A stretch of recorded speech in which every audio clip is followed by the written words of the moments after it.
उत्तर प्रदेश का रामपुर का एक छोटे से गांव की कहानी है ये। स्कूल का कहानी है, स्कूल का प्यार। उस गांव में एक सरकारी स्कूल था। उस स्कूल में पढ़ने वाला राहुल और पूजा एक ही गांव के थे दोनों, लेकिन दोनों में बातचीत नहीं थी। दोनों अपने अपने वही स्कूल में जाया करता था, लेकिन रास्ता वही होती थी। राहुल अपने स्कूल साइकिल से जाया करता था, कच्चा मिट्टी का रास्ता था। वही पूजा जो है अपनी सहेलियों के साथ पैदल जाया करती थी। कभी कभार पूजा जो है अकेले भी जाया करती थी। जब भी स्कूल में जाया करती थी, वो राहुल की नज़र उसके ऊपर पड़ती और पूजा का भी नज़र राहुल के ऊपर पड़ती थी। पहले एक दूसरे को देखते थे, लेकिन ये जो देखना धीरे धीरे आगे बढ़ा तो दोनों में बातचीत शुरू हो गई। जब बातचीत शुरू हुई, बातचीत आगे बढ़ी, तो ये बातचीत जो है दोस्ती में तब्दील हो गई और ये दोस्ती गहरा होती गई। जब गहरी हो गई तो ये जो पूजा और राहुल की दोस्ती जो है स्कूल में चर्चा का विषय बन गया, क्योंकि पूजा और राहुल हर वक्त साथ में रहते, हर वक्त एक दूसरे से सैर किया करते। स्कूल छुट्टी होते तो दोनों अब साथ में आते, क्योंकि पूजा पैदल आया करती थी, तो इस वजह से राहुल जो है अब साइकिल से जाया नहीं करता था, बल्कि पूजा के साथ ही वो पैदल जाया करता था और पैदल भी आया करता था अपने घर, दोनों साथ में। 10वीं का एग्जाम खत्म हुआ। जब 10वीं का एग्जाम खत्म हुआ, इन दोनों ने बहुत कुछ सोचा था, लेकिन मन ही मन में था। एक दिन दोनों स्कूल से आ रहे थे घर वापस, तभी तेज बारिश आ गई। जब तेज बारिश आ गई, दोनों बरगद के पेड़ के नीचे जब खड़े थे, उसी वक्त राहुल जो है पूजा की तरफ देख रहे थे और पूजा से कह डाला डरते डरते, जो पूजा, अगर मैं तुम्हें जिंदगी भर का साथ मांगू, क्या तुम इनकार करोगे? पूजा शर्मा जाती है और वो अपनी नजरें झुकाकर कहती है, नहीं, मैं तुम्हारे साथ देने के लिए तैयार हूं। मतलब ये इन दोनों ने एक दूसरे को प्यार का इजहार करते थे उस बरगद के पेड़ के नीचे। प्यार का इजहार हो जाते हैं तो दोनों अब हर पल एक दूसरे के बारे में सोचा करते थे। पूजा कुछ भी काम करती, उसे राहुल की बातें याद आता, वो मन ही मन में मुस्कुराते। पूजा के इस बदलाव चेहरे को देखकर, बदलाव उसके अंदर देखकर, पूजा के घर वाले ने पूजा के बारे में जानना चाहा, जो आखिर पूजा मन ही मन में इतना मुस्कुराते क्यों है और क्या वजह हो गई, क्योंकि उम्र ही कुछ ऐसी थी। तो पूजा के घर वाले को पता चला, पूजा अपने ही स्कूल में पढ़ने वाला एक लड़का है जिसका नाम राहुल होता है, जो इसी गांव का रहने वाला एक किसान का बेटा है, गरीब परिवार का लड़का है। पूजा के परिवार थोड़ा रसूखदार था, पैसे वाले थे। तो पूजा के पिता को जैसे ही पता चला, पूजा का पिता के तो होश उड़ जाते हैं। उन्होंने तुरंत पूजा की पढ़ाई रुकवा देते हैं और पूजा के लिए लड़का तलाश करने लगते, जो जल्द से जल्द पूजा की शादी करवानी पड़ेगी, नहीं तो ये लड़की जो है नाम मिट्टी में मिला देगी। पूजा ने बहुत लाख कोशिश किया अपने परिवार को समझाने का, लेकिन कोई फायदा नहीं। पूजा के मोबाइल छीन लिया जाता है। अब पूजा राहुल से मिल भी नहीं पा रहे थे। उसका स्कूल बंद, मोबाइल छीन लिया जाता है, उसे घर से बाहर निकलना बंद कर दिया जाता है। पूजा के पास कोई रास्ता नहीं थी जो राहुल से बात करे, इस बारे में बातचीत करे। पूजा एक दिन अपनी छोटी बहन को एक खत देती है राहुल के नाम पर। उसे कहती है, इसे राहुल तक पहुंचा देना। राहुल को वो खत मिलती है, उसमें सब कुछ लिखा हुआ था, जो राहुल, मुझे तुमसे दूर किया जा रहा है। मेरे पापा जो है मेरे शादी करवाने के लिए रिश्ता तलाश रहे हैं, तुम कुछ करो। लेकिन राहुल क्या करता? राहुल एक तो गरीब परिवार से था और राहुल के पास कोई नौकरी भी नहीं थी। अगर राहुल पूजा का हाथ मांगता तो उसके घर वाले तो कम से कम ये पूछते, जो तुम करते क्या हो? घर की कंडीशन बिल्कुल खराब थी। पिता मजदूरी करते थे, किसान थे, तो इसीलिए राहुल की हिम्मत ही नहीं हो पाया। राहुल के पास कोई रास्ता नजर ही नहीं आ रहे थे। लेकिन राहुल जो है उस खत के बदले में उसी के बहन के हाथ में एक और चिट्ठी भेजते हैं। उसमें लिखा हुआ था, पूजा, अगर किस्मत में तुम मेरी हो तो तुम्हें कोई भी जुदा नहीं कर सकते मुझसे। हम दोनों एक होकर रहेंगे, बस थोड़ा इंतजार करो। लेकिन वही इंतजार पूजा के लिए तो बहुत ज्यादा भारी पड़ रहे थे, क्योंकि पूजा के परिवार जो है रिश्ता लगवा चुके थे। उसी रामपुर डिस्ट्रिक्ट का ही एक लड़का होता है, नाम है अमित। अमित के साथ पूजा का शादी तय कर दी जाती है। फिर क्या था, पूजा शादी से एक दिन पहले उसी बरगद के पेड़ के नीचे राहुल से मुलाकात करती है। राहुल को देखकर वो बहुत रोती है, राहुल को पूरी बात बताते हैं। राहुल पूरी बात सुनने के बाद राहुल भी रोने लगते, उसके आंख से आंसू निकल रहे थे। लेकिन राहुल करे तो क्या करे। बात खत्म होती है। उसके बाद पूजा जाने से पहले, अपने घर लौटने से पहले राहुल को कहती है, जो अगर मेरे बारे में तुम्हें कुछ खबर ना मिले तो सोच लेना मैं मर चुकी हूँ।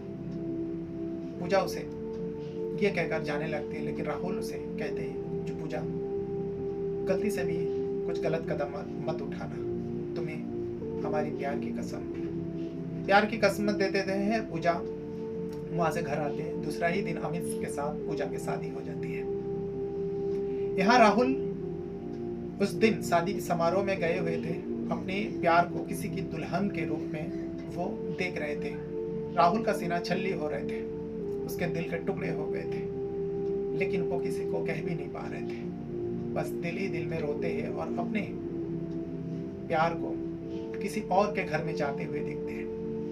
पूजा का भी नजर राहुल को ढूंढने लगते हैं उस शादी के हॉल में। पूजा भी देखती है राहुल एक तरफ खड़े हुए उसी की तरफ देख रहे थे।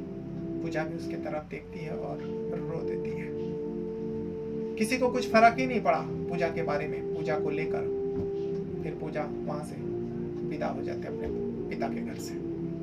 पूजा अपने पति के घर चले जाते हैं और यहाँ राहुल जो है वो अपने सपनों को साकार करने के लिए, क्योंकि उसे एक सरकारी ऑफिसर बनना था, सरकारी नौकरी करना था, उसकी तैयारी करने लगते हैं। यहाँ धीरे धीरे साल बीतते गए। पूजा जो है अमित के साथ रहकर 2 बच्चे को जन्म दे देती है, एक बेटा एक बेटी। राहुल पूजा के बारे में खबर लिया करता था। अमित बहुत अच्छा लड़का था जो पूजा का पति थे। अमित पूजा का बहुत सम्मान किया करता था। अमित को कोई फर्क नहीं पड़ता पूजा किसी से प्यार करती थी। पूजा ने अमित को बताया। अमित को कोई फर्क नहीं पड़ा, क्योंकि अमित बहुत दिल का साफ लड़का था। अमित ने कहा, जो देखो वो तुम्हारे बीते हुए काल थे, उसे तुम भूल जाओ, तुम्हारे लिए अच्छा है। मुझे कोई फर्क नहीं पड़ेगा अगर तुम दोनों दोस्ती बरकरार रखोगे तो। लेकिन समाज, माता पिता का इज्जत का ख्याल करते हुए पूजा का हिम्मत ही नहीं हो पाए जो दोबारा राहुल से शादी के बाद भी वही दोस्ती बरकरार रखे, क्योंकि उसके दोस्ती की जो चर्चा इन दोनों का स्कूल से लेकर पूरा मोहल्ला, पूरा गांव में फेमस थी। उस गांव में अगर कोई किसी को प्यार करते तो वही मिसाल दिया करते, अगर प्यार मोहब्बत की बातें करते हो, प्यार करते हो किसी से, तो राहुल और पूजा के जैसा प्यार करो, क्योंकि वो दोनों जो है पाक पवित्र वाला प्यार किया था, सबको पता था। धीरे धीरे दिन बीता, फिर कुछ समय और आगे गया। यहाँ राहुल को सरकारी नौकरी में क्वालिफाई कर जाते हैं और उसे एक सरकारी ऑफिसर के रूप में चुन लिया जाता है। राहुल की इस कामयाबी पर पूरा गांव जश्न मनाते हैं। इस खबर को पूजा को भी किसी ने बता दिया था। पूजा भी बहुत खुश हुई थी। पूजा चाहती तो थी जो गांव में आकर राहुल को गले लगाकर उसे बधाई दे, लेकिन पूजा की हिम्मत नहीं हो पा रही थी। समय बीतते गया। राहुल यहाँ कामयाब हो चुका था। राहुल का जिंदगी बदल रहा था, लेकिन राहुल कभी भी पूजा को भुला नहीं पाए थे। राहुल के परिवार ने चाहा जो राहुल शादी कर ले, लेकिन राहुल शादी से हमेशा इनकार करता रहा। एक खबर आई राहुल के कान में, जो अमित बहुत ज्यादा बीमार है।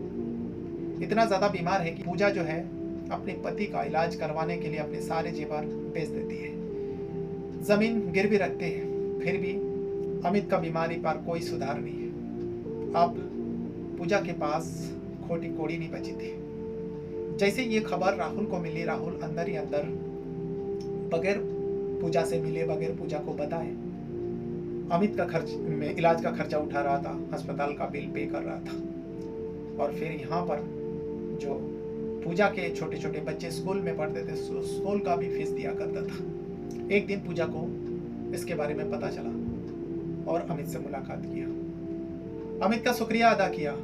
अमित ने हाथ जोड़कर पूजा से कहा, दोस्ती में शुक्रिया अदा मत करो तो फिर दोस्ती किस बात की। पूजा रो देती है, लेकिन राहुल जो है वहाँ से उसको दिलासा देकर चले जाते, जो कोई चीज़ की कमी अगर रहे तो मुझे बताना। ये कहकर वो चले जाते हैं, लेकिन पूजा अपने 2 बच्चों के साथ घर चली जाती है। इस मुलाकात के बाद, पूजा और राहुल के मुलाकात के 10 दिन बाद अमित का मौत हो जाती है। पूजा के लिए पूरा दुनिया उजाड़ चुकी थी। अमित का मौत ने पूजा की जिंदगी पूरा नर्क बन चुके थे। पूजा के पास कुछ भी नहीं था, सब कुछ अमित के इलाज में खर्च कर डाली थी, जमीन तक गिर गई थी। लेकिन यहाँ पर जो है राहुल को जैसे ही पता चला अमित अब इस दुनिया में नहीं रहा, अब राहुल जो है पूजा के सारे खर्चा अपने जिम्मे उठा लेते हैं और पूजा के दोनों बच्चों से मिलते हैं, पूजा के बच्चों से बहुत प्यार करने लगते हैं, दोनों को टाइम देते हैं, दोनों से बातचीत करते। यूं ही करते करते दिन आगे बढ़ते गया और फिर गांव का जिस स्कूल में राहुल और पूजा पढ़ा करती थी, उसी स्कूल में 25 साल ऑफ हो जाता है, इसीलिए उस स्कूल में एक प्रोग्राम रखा जाती है और जितने भी जो स्कूल में पढ़े हुए स्टूडेंट है सबको इनवाइट किया जाता है। उसमें राहुल भी मौजूद होता है क्योंकि उसी का गांव का था और पूजा भी उस प्रोग्राम में शामिल होती है। कई सालों बाद पूजा और राहुल फिर से एक जगह पर मिलते हैं। स्कूल का समारोह खत्म होता है, फिर अपने अपने सब लोग घर चले जाते हैं। राहुल पूजा बातें करते हुए वही बरगद के पेड़ के नीचे दोनों थोड़ा टाइम खड़े हो जाते हैं, पुरानी याद ताजा हो जाती है और पूजा राहुल से पूछती है, राहुल तुमने शादी क्यों नहीं किया? राहुल थोड़ा टाइम चुप रहा। पूजा का भी हिम्मत नहीं दोबारा पूछे। राहुल थोड़ा टाइम चुप रहने के बाद राहुल ने कहा, हर कोई किस्मत वाला नहीं होते जो उसे उसका प्यार मिल जाए। मुझे तुमसे प्यार था और तुम मुझे मिली नहीं, इसीलिए कोई दोबारा मुझे पसंद ही नहीं और किसी के ऊपर मेरा दिल भी नहीं आया, तो मैं शादी करता भी तो किससे करता। इसे सुनने के बाद पूजा रो देती है। राहुल उसे चुप कराते हैं, जो देखो जो होना था हो चुका, उसके बारे में सोचकर दिल मत दुखाया करो। पूजा कहती है, अगर उस वक्त पापा ने मेरी शादी अमित से ना कराया होता, अगर हम दोनों का रिश्ता मान लिए होते तो शायद आज हम दोनों का रिश्ता कुछ और होता। इसमें राहुल कहता, नहीं पूजा, अगर उस वक्त तुम्हारे पापा मान लिए होते, हम दोनों का शादी भी करवा दिया होते, तो शायद हम लोगों को इस प्यार का अहमियत नहीं पता चलती। दोनों कुछ देर तक बातें करते रहे, फिर दोनों अलग हो जाते हैं। अब राहुल की नजर जो है पूजा को देखती रहा, पूजा चल देती क्योंकि पूजा का भी उम्र हो चुकी थी। पूजा के दोनों बच्चे जो है, बेटा जो है इंजीनियर बन चुके थे, वही राहुल का पैसा से राहुल ने सारे खर्च उठा रहा था अमित के मौत के बाद। और जो पूजा का लड़की थी वो अध्यापिका बन चुकी थी, टीचर बन चुकी थी। ये कामयाबी पूजा को उनके बच्चों ने दिया। पूजा बच्चों का इस कामयाबी पर खुश तो थी, लेकिन दिल के कोने में वो जो राहुल का प्यार था वो अभी भी नहीं भुला पा रही थी। राहुल का बाल सफ़ेद हो चुका था। राहुल को हर कोई वही कहते थे, जो राहुल तेरे में यार कोई चीज़ की कमी नहीं है, तू जिसे चाहे उससे शादी कर सकते हैं, लेकिन तू शादी क्यों नहीं कर रहा है? राहुल हर किसी को हंस के जवाब देता था, मुस्कुरा के जवाब देता था, जो बहुत देर हो गई। अब शादी के बारे में मैंने सोचना ही छोड़ दिया, क्योंकि राहुल के दिल में तो अभी भी पूजाएं बैठी थी। अब दोनों अलग तो रहते हैं, लेकिन दोनों एक दूसरे को कभी भुला नहीं पाते। यहीं पर ये दुखद प्रेम कहानी खत्म हो जाती है। राहुल के पास पूजा के भेजे हुए कई सारे पुराने चिट्ठी है। जब भी उसका दिल उदास होता और उस पुराने चिट्ठी को खोलकर पढ़ा करते थे, और वही पूजा का भी वही हाल थी। पूजा को भी जब राहुल याद आते, हल्की हर वक्त तो याद करती, लेकिन जब वो ज़्यादा मायूस हो जाती तो वही पूजा भी राहुल के भेजे हुए चिट्ठी को पढ़ लिया करती और उसे संभाल कर रख लिया करती। इस प्रेम कहानी के बारे में पूरा उस गांव में चर्चित है। उस गांव में सब लोग बड़ी इज्जत के साथ राहुल और पूजा के प्रेम कहानी के बारे में बच्चों को सुनाया करता है, जो अगर किसी से सच्चा दिल से प्यार करो तो पूजा और राहुल के जैसा प्यार किया करो। ये था वो प्रेम कहानी जो उत्तर प्रदेश का रामपुर डिस्ट्रिक्ट का एक छोटी सी गांव की कहानी है। इस कहानी के बारे में अगर आपको कुछ भी कहना रहेगा तो कमेंट बॉक्स में अपना राय ज़रूर दीजिएगा। और इसी तरह की कहानी को सुनने के लिए आप मेरा YouTube channel story by Rahman को सब्सक्राइब करके, वीडियो को लाइक करके बेल आइकन को दबा कर रखिएगा। बहुत बहुत धन्यवाद करता हूँ। Thank you very much.